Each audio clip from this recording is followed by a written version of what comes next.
Hi, everybody. Welcome back for another episode of the Silver Lyming.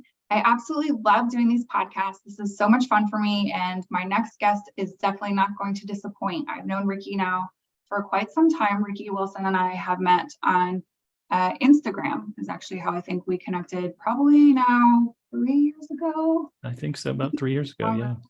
Yeah, and I remember I was still coming out of the fog pretty heavily at that point, and I was so grateful to come across you and your energy and just the hope that you gave me, and just nice knowing that there's other people out there that were healing too and that were got better. And so I just really appreciate you for that, and just watching you and your evolution, as I've mentioned to you in our own conversation, but I'll share with the viewers and listeners. Ricky's been fantastic to watch and follow. I said to him, he looks like himself, but he doesn't look like himself. He's like a new upgraded version. He doesn't even kind of seem like the same man that he was.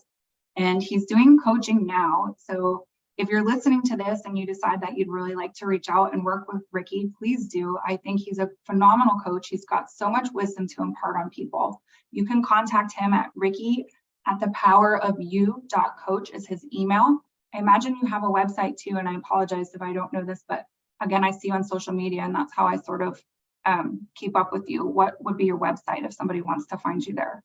It's thepowerofyou.coach. So it's just the last part of the email. Thank you. Perfect. And so again, if you're wanting somebody who's a positive, good, strong force with good values and morals and ethics, and somebody to follow and teach you more about healing your body and health, Ricky is an excellent resource for that.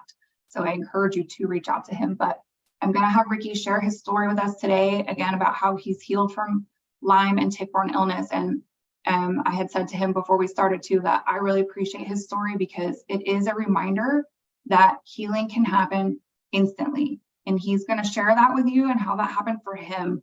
And I just want people to understand that this isn't something that has to take the slow boat to China. That healing can be spontaneous. And again, Ricky will speak to that. But if you don't mind, Ricky, please do share with us more about who you are, your story with Lyme, how you got involved in this wonderful world of tick-borne illness. Sure, absolutely. Well, thank you very much for having me on. It's such a pleasure to talk even further, because like you said, we've been on and off, chatting back and forth the last 3 years, and I'm just grateful for this opportunity. My journey started in 2017. I noticed a small red ring on my torso, and I was having one symptom. I was losing sensation in my legs, just certain parts. It would move around. So, you have a concern, you go to the doctor. I went to my primary care physician and had her do a Lyme test. It came back positive. But when they ran the titers, this is the Western blot test through the hospital, came back negative. She said, "Oh, false negative. We'll run the test again." Same thing, came back positive initially. And this time it was positive for only band 41. She said, "Okay, you don't have Lyme, but I'm going to send you to infectious disease." Okay. The infectious disease doctor. Now, mind you, I live in Western PA, so Lyme's pretty prevalent here, but I didn't really know much about it beforehand. Just, Lyme, no big deal. Yeah. So the infectious disease doctor told me that I probably had Lyme at some point in my life, but I didn't have it then. Oh, okay, great. What do I have? We don't know. So long story short, that started a journey of two years, over 13 doctors, hundreds of tests, muscle biopsies, genetic testing, blood tests multiple times a week. I was getting a needle stuck in me somewhere, I forget, 4 or 5 a day, basically, is what it came out to. And all the while, I was getting passed from doctor to doctor. You lose hope each time. Maybe this doctor will find it, and then that doctor doesn't. And each time is just a further knockdown. So I progressively got worse over those 2 years. Severe symptoms, depression, the anxiety, severe insomnia. I wouldn't sleep for days. with that, I picked up addictions of like caffeine, nicotine, anything to feel just a little bit better to get me through the day. I was doing diet, exercising the best I could. So I was doing those things right. I was doing the treatments that I could get my hands on, natural stuff. I never did go down the antibiotics path. It just didn't resonate with me. But, towards the end of those 13 doctors, they started to throw around ALS and MS. Now they would look at me and go, well, you're way too healthy to be sick. So we know something's going on, but we don't know what. So it might be ALS or MS. And that's scary. Very. And the emergency room visits, the same thing, shortness of breath. My cholesterol, my biomarkers were awful. Cholesterol is 450, liver enzymes over 200. And finally, I came across a Lyme literate doctor. By that, at that point, I'm like, I don't have Lyme, but I'll try anything at this point. So I made an appointment. Well, he ran the IGeneX test, and that came back positive. He did not run any co-infections, but he did diagnose me with chronic Lyme because of the IGeneX test at that point. It was in my brain, lungs, nervous system, the twitching, all that stuff. Just was awful. I was ready to check out. Had I not had kids, I may not be here. And he diagnosed me with babesia based on my symptoms of air hunger and some other things. Well, it was a relief. That was in August of 2019. Now, it was a relief to finally have an answer. It was also a detriment because it was chronic. And to me, that meant no cure. That meant I'd already gotten so bad over 2 years, I feared being in a wheelchair. Many days that I could hardly get out of bed. I was an athlete all my life, and to barely be able to walk. Relationships were strained, on the verge of divorce with my wife, my kids. I was just irritable.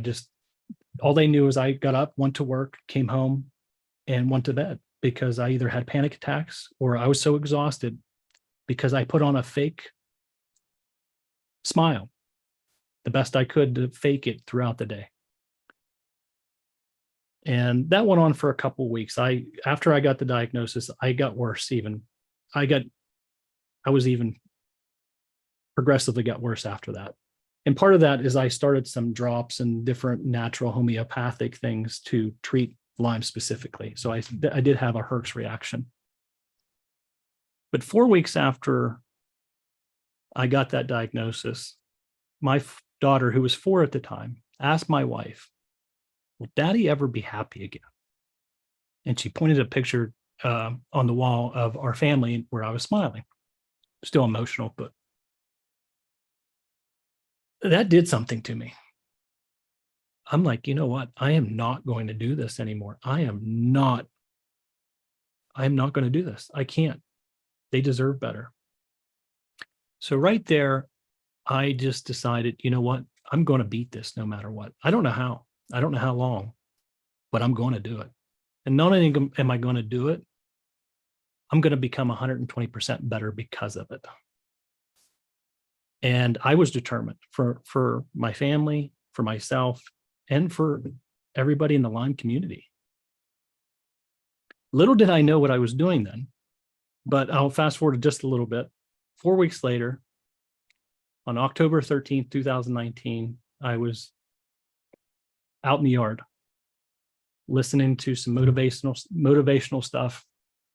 And mind you, by that point, in 4 weeks, I didn't have hardly any symptoms. I had no pain and I wasn't suffering. The only thing is I felt weighed down by life, just baggage and emotional baggage, stuff like that. So I was working out in the yard and I just decided, you know what? I'm feeling pretty good. I was happy. Like I just started changing things and I became happy, even though I was still having some symptoms. But I was like, you know what? I'm just done with all of this. And I said, God, I give everything to you. And in that second, I was instantly healed.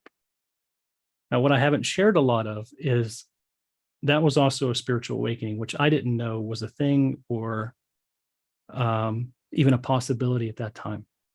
But during my spiritual awakening, which was similar, the only way I can explain it is an out of body, similar to a near-death experience. One, it was absolutely beautiful. I experienced the most amazing unconditional love. No judgment, no criticism, no nothing, just unconditional love. And in that, I got to experience almost like a life review. Everything happened, it seemed like all at once. You know, physically, it only seemed like a second, but I experienced so much, it's just hard to convey it all. But what I was shown and what I understand is there was a process to what I did. I just didn't know I was doing it.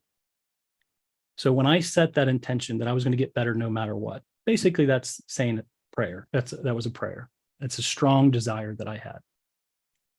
And I shifted my mindset so drastically that instead of focusing on that I was going to end up in that wheelchair, I was focusing on becoming 120% better than ever.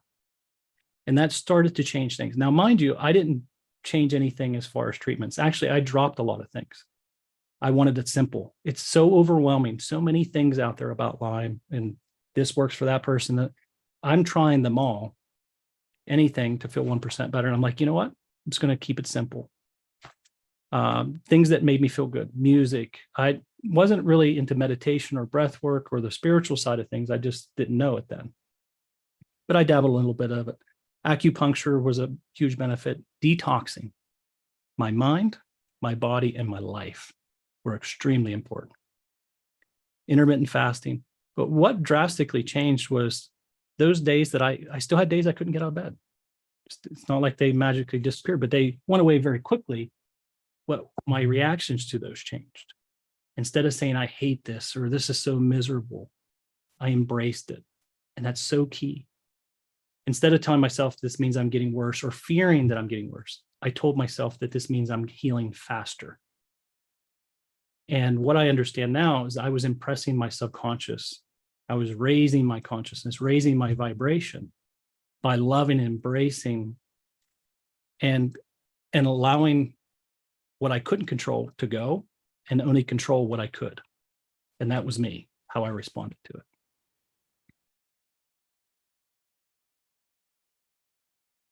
Sorry, I did a lot of talking there.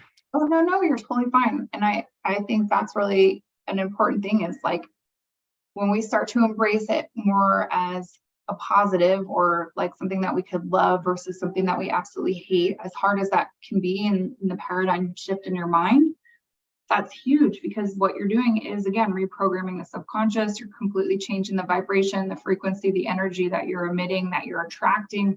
And so I think a lot of times people ask me, and that's kind of how it starts to turn, right? How do we really make this change? Where is it that you were able to say, aha, I'm getting, and it was that commitment to belief, that I'm going to get better, but then also slowly starting to change how I reacted to things or how I felt about things. And that's a lot of it right there. Yes, absolutely. And to be honest, healing became easy. Mm-hmm. I didn't hurt after that. I still had some, I don't call them bad days anymore. I call them growth days or challenge days, because what I can tell you from experience is those days had the biggest payoff as long as I treated them that way. They really did. And my out of body experience, I understood too that I'll just share that this is only for me in my experience, but I created my own Lyme disease. How did I do that? It's not like I went to the or jumped online and said, I'll take an order of Lyme disease or wished it upon myself or even thought about it. But I had lived in a place of fear my entire life. And I'm not talking phobias, but I didn't feel enough. I was severely self-critical, self-judgmental, almost a perfectionist. You know, it was nice. I think people would describe me as a nice, easygoing guy, but on the inside, no, I put on a mask for a lot of people, and I had to take that mask off to be healed.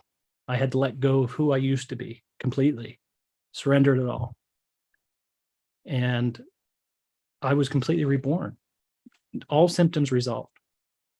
Everything, no pain. And that was the letting go, but it was the process leading up to it of reprogramming the subconscious.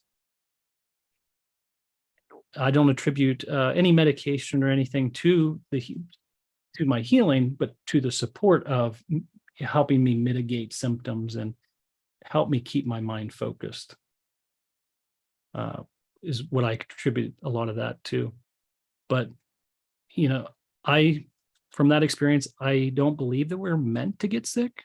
Like, I have a completely different belief about disease now. I'm not saying it doesn't exist. I just, more so, Lyme existed for me because I believed in it so much. I identified with it so much. It became who I thought I was. I am a sick person. I had to let all that go and take up, even while being severely sick, I started saying, I am healing.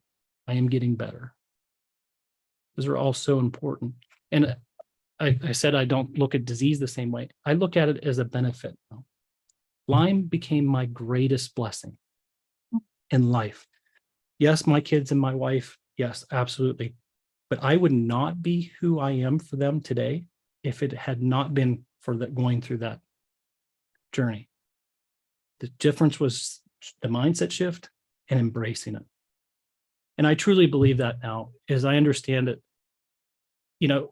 Every symptom for me correlated to a false belief, an emotion that I was holding on to, a trauma, or a thought pattern. They're all kind of correlated together. But I held on a lot of anger, a lot of trauma, and I never felt it. And it created, it caused me to create this reality that I was severely unhappy in. But when I made those shifts, nothing changed in my physical reality. I didn't even feel that much better yet. But I persisted in claiming it. And the more that I did, very quickly, things changed. And that's the power we all have within us. We truly do. I know that for sure. And that we can live life free of suffering, free of sickness and disease. I truly believe that. You're living proof of that. And so you can't get much clearer about that kind of a thing. Like, I really, I think that's such a valuable perspective, and that adds a lot for people to really kind of step back and think about. Can you tell me, like, how really do you go about letting go? Like, was there specific exercises that you can do for this?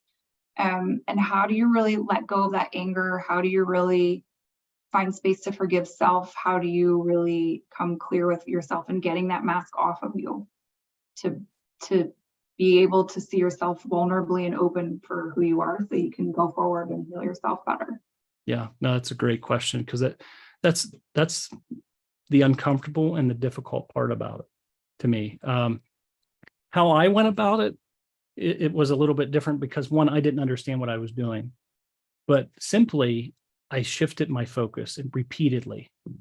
Now, it's not like I didn't have the fear-based thoughts or the negative thoughts coming up, but what I changed, it was identifying with them. I stepped back away from those thoughts and beliefs. Now, that takes awareness. That's where meditation comes in and things like that.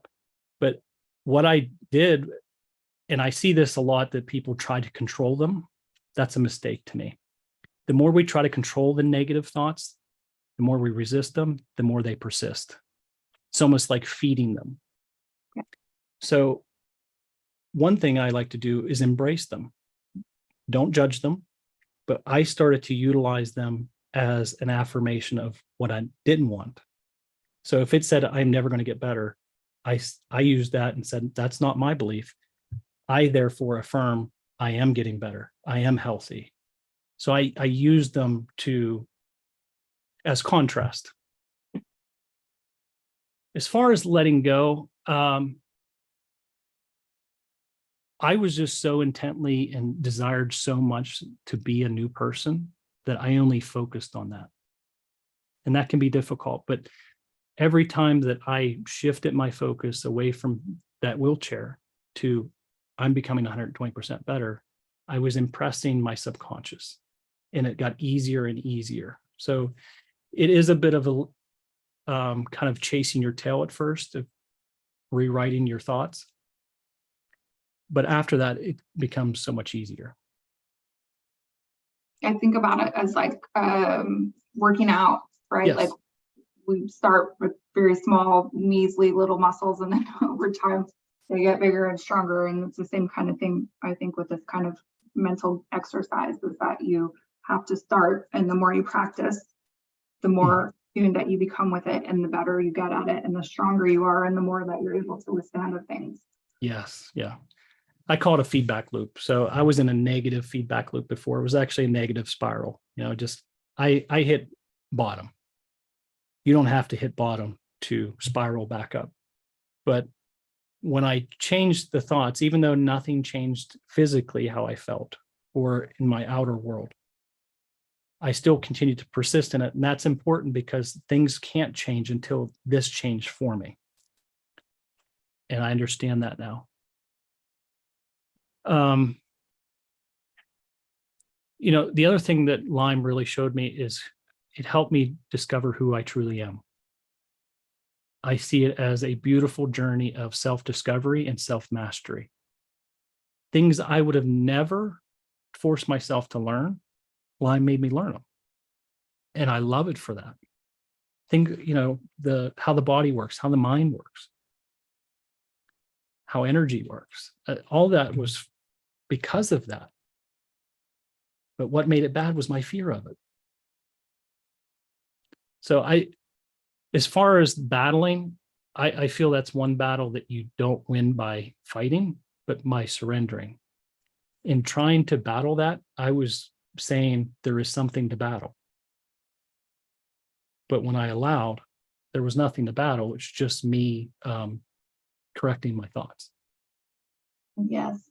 You're making me think a little bit about Michael Singer, or Mickey Singer. I don't know if you Yes. where he works, but at one point he was talking a lot about that. And like, if you're doing something over and over for your entire life and you're not getting anything different, like maybe it's time to like not give up, but surrender and just like let go and move on to something different instead. Or, and then things can shift, and then we allow space for things to happen. But don't be afraid to surrender. It's not giving up. It's just, again, letting go and letting what really needs to happen. And I think that's an interesting difference for people to understand this. Like, you're not giving up, but you're like giving into it and sort of more going with the current or the flow of the river, as opposed to like fighting so hard against it. And it becomes a lot easier when you soften, or you do let yourself into that flow, as opposed to going against. Yes, that's that's a analogy that I use, as I felt like with Lyme, I was swimming upstream of a raging rapid, just exhausted, getting taken down, swimming as hard as I could to get back up. And then I just said, you know what, take me. And that raging rapid turned into a lazy river. Life now, because of that, is a million times better in all areas. Like, this is how I pictured life, or thought life should be. And part of letting go, well, was just surrendering that. But what it helped me realize is everything that I thought was like a trauma and things in my life were things that are happening for me. But it was my limited perception at the time, my fear-based thinking and stuff, and the poor self-image that I had, and really, this has a lot to do with Lyme, in my understanding, is the relationship with self. It's so important. I had become my best friend, my best cheerleader. I felt abandoned by everybody, which was a blessing because it forced me to do that. It felt like it was pulling everything away from me that I thought I knew. That was a blessing because it forced me to find the real me. And I would go back and do it again. I would. Same way. It's like, I wonder too, it's like, is it because we're healthy that we have this attitude now that we can say we would do that again? Like, if we were still really sick, would we be saying like, thank you for this, I appreciate this experience? Like, I think halfway through the middle of it, I was more of like that mind of like, okay, thank you. I mean, this is teaching me, this is shaping me. But now here I am, and it's like, thank God this happened to me. this just helped me find my life purpose and to give me definition of who I am, and like figuring out really more about who I am, and having to take care of self and self-love and forgiveness. That goes right up there with self-love. And it has made me do that.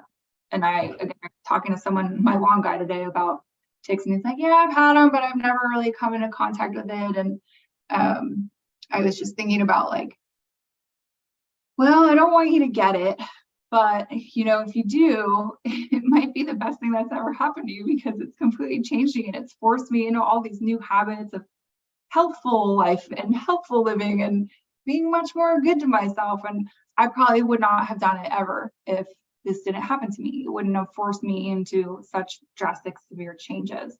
But the changes that I've made, I'm so grateful for, because they've made my life so much better and leave me with a lot more to offer others too, not just to myself, not in my whole being for myself, but then also I have leftovers to give to others, versus the other way of like completely depleting, having nothing and still trying to serve others. Like, it's just that sets you up for failure completely. Yes. Would you say you have any major like influencers through this time period for you that's helping you shape your view a little bit differently, or this just was sort of a whole divine knowledge given to you? I did not. So I did not know any of the mind-body connection. Actually, I was kind of the egoic guy that chuckled and laughed at the spiritual side of things, just the way I was raised. I don't do that anymore, that's for sure. I've definitely seen that. But knowledge will set you free. And the answers are within us. It's quieting the mind enough to hear the voice. I didn't have any real big influencers, but when I made that decision to get better no matter what, it was like everything aligned right in front of me. One step at a time, though. I couldn't see more than one step. But looking back, I can connect all the dots. The right thing showed up at the right time. All I was doing is just trusting one thing at a time. And if I came across something that didn't work, I was so passive about, like, oh, now I know what doesn't work. Like, I didn't get shaken up about anything. It was just kind of, yeah, we're just going to make the best of this. And that made it so much easier. Afterwards, I came across Joe Dispenza, Bruce Lipton, all those types. Yeah. And that's what I wonder, like, just thinking back on myself too, is like I kind of started with nothing, and then you build up a bank of influencers or resources or information that just helps to change your perspective or give you different, I think a moment was like points in the space, and each knowledge is another point, and then you can just connect so much better paths for yourself through that space. And so those have been some of my bigger influencers too, like Joe Dispenza or Bruce Lipton. And I applaud people who take the time to research these things, to learn more about them. It's like you have this thought in your head, you're like, okay, maybe this is a better way to do it. And it's nice then that the universe provided for you like the stepping stones to get to where you needed to go, or provided to you the vehicles of information to help you confirm, yes, this is the right way, or yes, I know that I'm doing this in the right manner.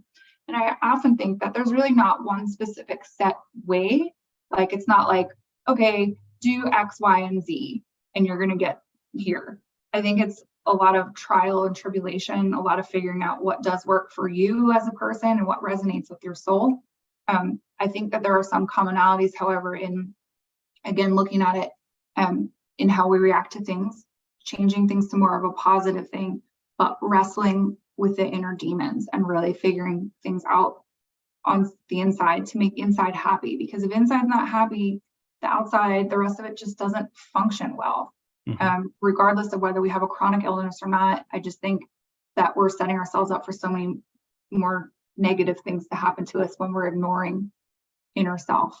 And so I'm going to say, obviously, I feel like you feel very important about that, given that you're coaching people now to help them to have a different inner dialogue. And so if somebody were to work with you, how do you go about working with people? What does that look like? How do you go about helping people? Sure. So you brought up a good point there that I call it finding a combination to the lock. Everybody's unique. Everybody has unique likes, but different things resonate with different people. So I take the approach that no two people are the same. It's fully customized. I offer one-on-one coaching, 8 to 10 weeks long. And I meet you where you are. I get in the trenches with you. I'll formulate, I'll meet you where you are. I'll formulate a custom plan, step by step, what you need to do in the day. And then I'll walk with you. When those thoughts come up, I help you reframe them, change them, keep focused, because focus is our superpower. Where our attention goes, energy flows. When I shifted my focus from I'm sick, I'm getting worse, to I'm becoming 120% better, that was huge. And I help bring extra awareness to it too, because a lot of times our thoughts just go by unconsciously.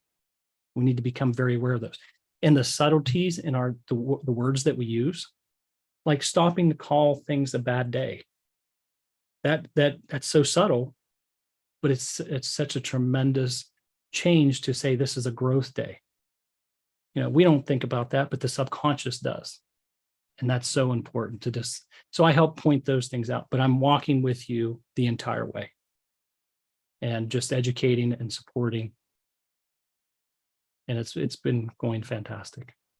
Yeah, well, I know that you fully transitioned, I think maybe within the last year, to doing this full time. And that's really awesome, because I just know that you're helping so many people find themselves in a better space.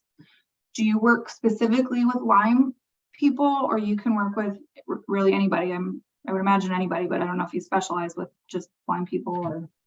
I focus on, because Lyme's the closest that I have familiarity with, but yes, any disease.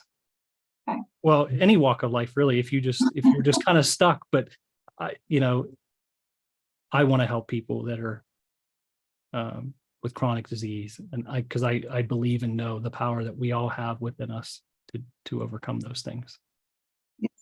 And you're like the perfect guest for me, because yes, you had it, you struggled, you healed, and you have positive things to say about your experience, right? Like, that's really what I want to impress upon people, is that, yeah, this can be a really sucky space to be, but there are a lot of good things about the occurrence of it. And when I think about dis-ease, it's our body's way of getting our attention to letting us know that there's something wrong.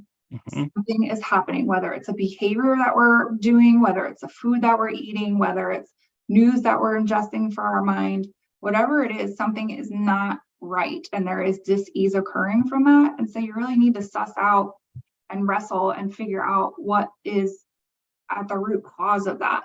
And that's where I think people like you come in so helpful, because you've lived it, you understand it, you see it, you know how to fix it. So then you can help people actually legitimately fine-tune something specific to them to help them to start that transformation. Mm-hmm. And figuring out where the weakness lies within self, so that self is no longer diseased and that you're in a much more healthful state. And it is little things like I'm healing versus I'm sick that really make a difference. But people many times aren't thinking like this, and a doctor tells them they're sick, and that's what they're embracing that's what they embrace with and identify with. And that's like the worst thing that you can do for yourself. And I appreciate you saying that too, is like, when I no longer identified with that, or I no longer chose that to be my identity, the sickness, then you also freed yourself from that and said, okay, this is something that's happening to me, but this is not who I am. And I think that's a big difference too for people to understand. It's like, you're not your disease. Your disease is happening to you for a reason. So yes, get a little bit clearer with self about that. And that's not an easy thing to do. And it, you've done it. And so I think the value that you provide is worth its weight in gold for people, because again, you can really help them get out of that funk, out of that space. And it's well worth it to have someone to help to kind of propel you or hold you accountable, or to give you insight to do it yourself. You can't do it for people. Do you ever get frustrated with that actually as a coach? Do you feel like, you're telling people like, okay, this is what you need to do, and then people are doing what people do, which is not what you tell them to do? And how do you deal with that? Well, I've worked with some really great people. I've only had really kind of one person that would get it, but then kind of just toss it to the side. Everybody else has done a great job of embracing it. And that's made it so much easier on everybody, right? Yes, tremendous. Yeah. Tremendous.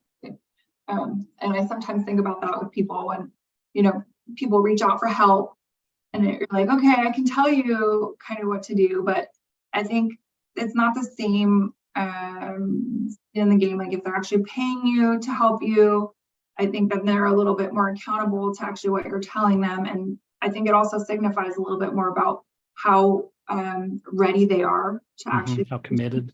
Yeah.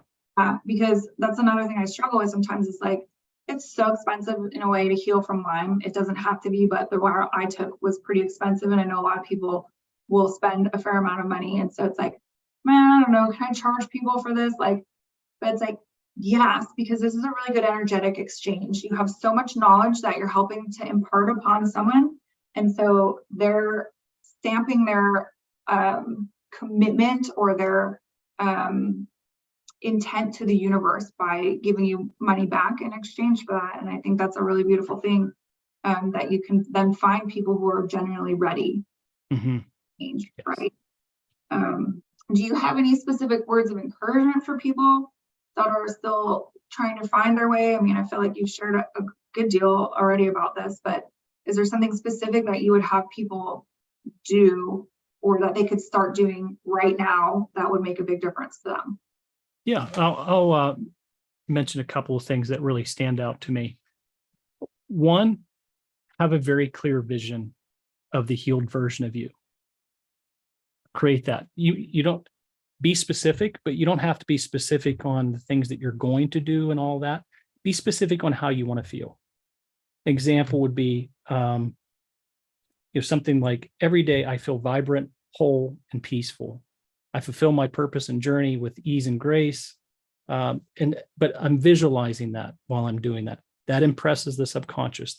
That draws that reality to you, because I'm a magnet. We're all magnets, right? My inner world creates my outer world. So the more that I hold on to that vision of myself, that's the more I'll get that. When I say I became 120% better, it was all of that. I became 120% better in 4 weeks. The next part is be so compassionate towards yourself. Failure is part of the journey, and that's to be embraced as well. And it's because it's not really failure, it's learning. Embrace the journey, learn, evolve from it. Gratitude and love are extremely important. Be grateful for, even if you don't feel it, start to say, I'm grateful for this. I love this. And it's amazing to watch it change in front of your eyes. Maybe not right that second, but in a couple of days, you're starting to look at things differently. And then aside from that is just,